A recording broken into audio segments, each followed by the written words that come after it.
अस्सलाम वालेकुम नाज़रीन, आप देख रहे हैं विजन पॉइंट और मैं हूं ईमान नवाज। नाज़रीन, भारत को जंग के मैदान में भी शिकस्त का सामना करना पड़ा और सिफारती महाज पर भी भारत तन्हाई का शिकार है और पाकिस्तान सिफारती महाज पर भी कामयाबियां समेट रहा है। इसके साथ साथ पॉडकास्ट में बात करेंगे कि कल पेशावर में ग्रैंड जरगा मुनाकिद हुआ, जिसमें फील्ड मार्शल आसिम मुनीर, साथ ही साथ वज़ीर-ए-आज़म पाकिस्तान शहबाज शरीफ और KP के गवर्नर फैसल करीम कुंडी और वज़ीर आला खैबर पख्तूनख्वा अली गंडापुर भी उसमें मौजूद थे। ये जरगा कितनी अहमियत का हामिल है, इस सब पर बात करने के लिए जवाद फैजी साहब, सीनियर तज्जियाकार, हमारे साथ स्टूडियो में मौजूद हैं। बहुत शुक्रिया जवाद साहब आपके वक्त का। आपका शुक्रिया। जवाद साहब, कल पेशावर में जो ग्रैंड जरगा हुआ है, सबसे पहले मैं आपका उस पर कमेंट जानना चाहूँगी। देखिए, ये एक पख्तून रिवायात हैं कि एक दायरे में बैठा जाता है और इवन वहाँ पे माजी में जो कोई कत्ल का वाक़या भी हो और इस किस्म की कोई अफसोसनाक चीज़ भी हुई हो तो उसमें इवन कातिल को भी बिठाया जाता है। सही। और फिर सारे शवाहिद सामने रख के, मामलात सामने रख के, तो फिर वो जो अमायदीन बैठे होते हैं, फिर जो फैसला हो जाए, सारे अगर कह दें ये है तो फिर वही है। और इस हवाले से ये बड़ा शानदार मौका था और ख़ास तौर पे जब हम ये देखते हैं कि दहशतगर्दी, अंदरूनी सहूलतकार और जो बसाए गए थे दहशतगर्द पाकिस्तान लाके, उसके हवाले से जो तज़ब्ज़ुब था, जो कन्फ्यूजन थी वहाँ के लोगों को, कबायली कल्चर और सारी सकाफ़त, उसमें मुबहम चीज़ें भी कई होती हैं। लिहाजा एक तो उन मुबहम चीज़ों का ख़ात्मा हुआ और वज़ीर-ए-आज़म की ज़ेर सदारत ये होना और फिर हमारे फील्ड मार्शल, आर्मी चीफ़ वहाँ पे, कोर कमांडर वहाँ पे, गवर्नर वहाँ पे और वज़ीर आला भी वहाँ पे। हालांकि उसके बाद अली अमीन गंडापुर पे बड़ी तनकीद हो रही है PTI की जानिब से भी कि ये क्यों बैठे हैं और ये जो है अंदर से मिले हुए हैं। जो भी हुआ, मैं सियासत की तरफ नहीं जाना चाह रहा, मैं पाकिस्तान का एक रोशन चेहरा उसको ज़रूर दिखाना चाहूँगा।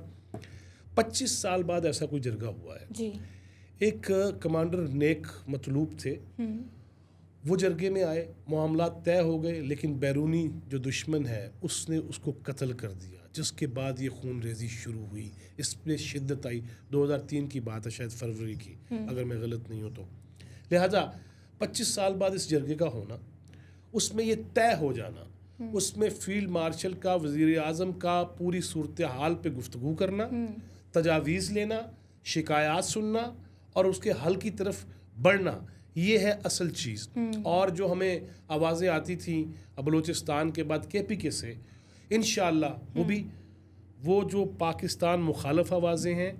उसके बारे में भी फैसला हो गया कि अब कोई आवाज़ नहीं उठने देंगे, अब कोई कदम नहीं बढ़ने देंगे जो पाकिस्तान मुखालिफ होंगे। लिहाजा अब जो तय हो गया, जब जरगे में तय हो जाता है, उसके बाद अगर कोई हरकत करता है ऐसी,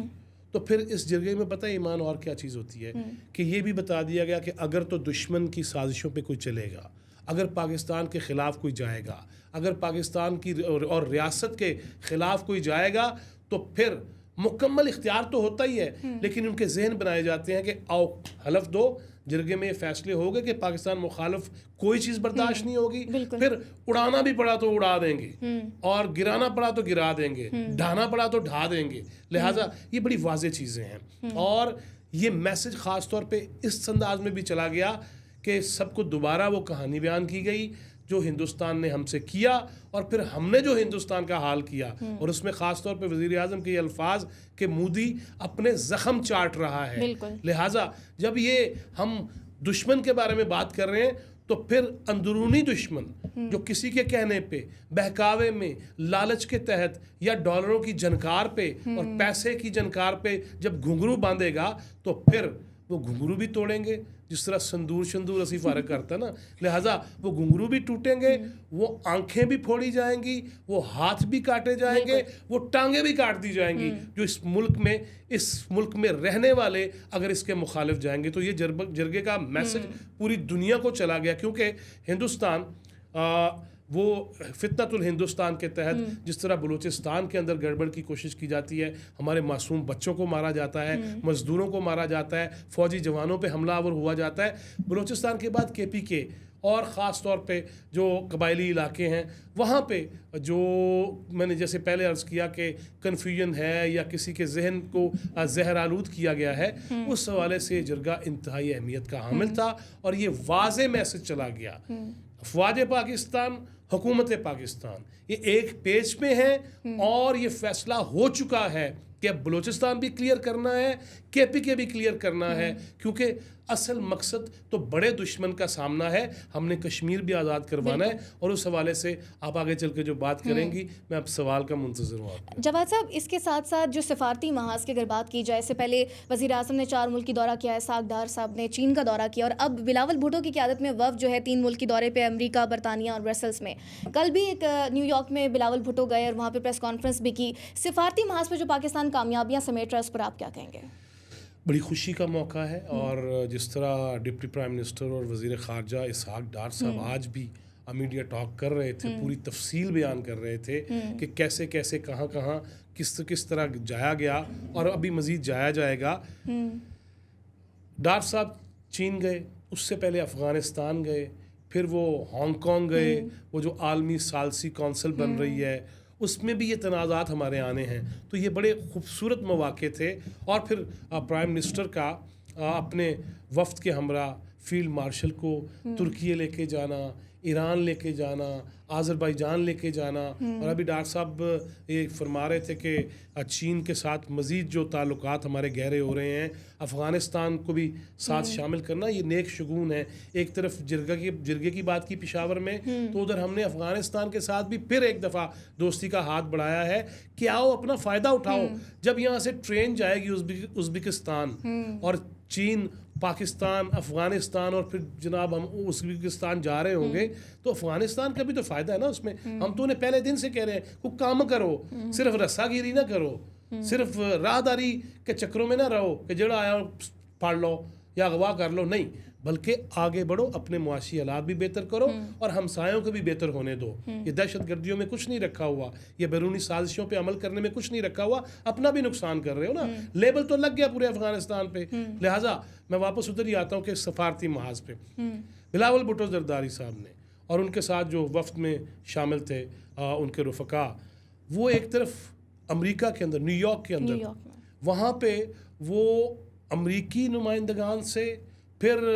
चीन, फिर OIC, इस्लामी दुनिया जितनी भी है, उनके जो मंदूब हैं उनसे उनकी मुलाकातें हुई और उन्होंने बड़े ही ज़बरदस्त अंदाज में पाकिस्तान का मुकदमा रखा। वो वज़ीर ख़ारजा भी रह चुके हैं और बेनज़ीर भुट्टो शहीद के फ़र्जंद हैं, ज़ुल्फ़िकार अली भुट्टो के नवासे हैं। तो उनके अंदर जो अपनी एक कॉन्फिडेंस भी है और अंदाज भी है। बाहरों पढ़े एक बाहर वाला पढ़े अंदर भी तो है ना, ये बाहर वाला पड़े हुए जो बाहर जगह गुफ्तगू कर रहे हैं। तो वो जिस अंदाज में देखें, हिंदुस्तान ने भी अपनी कमेटियाँ मुख्तलिफ भेजी हैं और शशि थरूर जैसे लोग, अच्छा मैं देख रहा था वो आपस में बैठ के गाने शाने गा रहे हैं, उनके वफ्द के लोग, वो आपने भी देखा होगा। ठीक है, हम गुफ्तगू कर रहे हैं, हम कैटेगोरिकली बता रहे हैं, मसला कश्मीर हो, ये पहलगाम पे हमारे ऊपर इल्ज़ाम हो, हमारी पेशकश हो और पूरी दुनिया को पेशकश की थी हमने कि आइए तहकीकात करवा लीजिए, अगर हमारी कोई इन्वॉल्वमेंट है तो हम पे इल्ज़ाम लगाए ना, अदरवाइज़ ये नहीं बनता। लिहाजा एक ऐसा वाक़या जिसमें हमारा कोई दूर दूर तक ना हाथ है उसमें, ना पाँव है उसमें, ना सोच है उसमें, उसका इल्ज़ाम लगा के और पाकिस्तान पे हमलावर हुआ गया, हमारे मासूम बच्चों को शहीद किया गया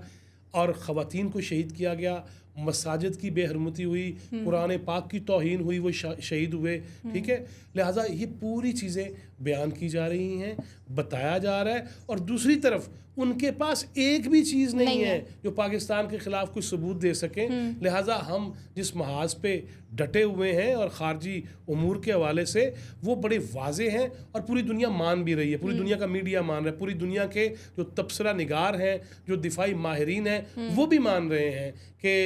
पाकिस्तान का हाथ ऊपर है। और इसके साथ साथ हमने न्यूयॉर्क की बात की, हमने अमेरिका की बात की, आपने ब्रसल्स की बात की, फिर यूरोप की, इंग्लैंड की। तारिक फ़ातमी साहब वो रशिया गए हुए हैं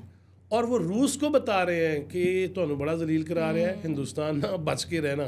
और वो पूरी दुनिया को और हमारे मुआहदे हो रहे हैं रशिया के साथ, $2.5 अरब का हमने एक मुआहदा किया है और इस किस्म की चीज़ें। लिहाजा मुआशी तौर पे, सफारती तौर पे, दाखिली तौर पे पाकिस्तान एक ऐसे ट्रैक पे चल रहा है जिसकी ज़रूरत थी और मैं समझता हूँ कि कौम की इज्तिमायत भी, इत्तेहाद भी, हिंदुस्तान ने तो ये सोचा था कि यहाँ पे चूँकि सियासी तकरीब कारियाँ हैं और जहन जो है परागंदा किए हुए हैं रियासत के हवाले से, तो उसने शायद अंदर से ढूंढने की कोशिश की चंद दाने गंदे हैं जो बैरून मुल्क बैठे हुए हैं, जेड़े खोतियाँ ते बह गई इंग्लैंड पहुँच गए, तो वो पाकिस्तान के ख़िलाफ़ जो गुफ्तगू कर रहे हैं, लिहाजा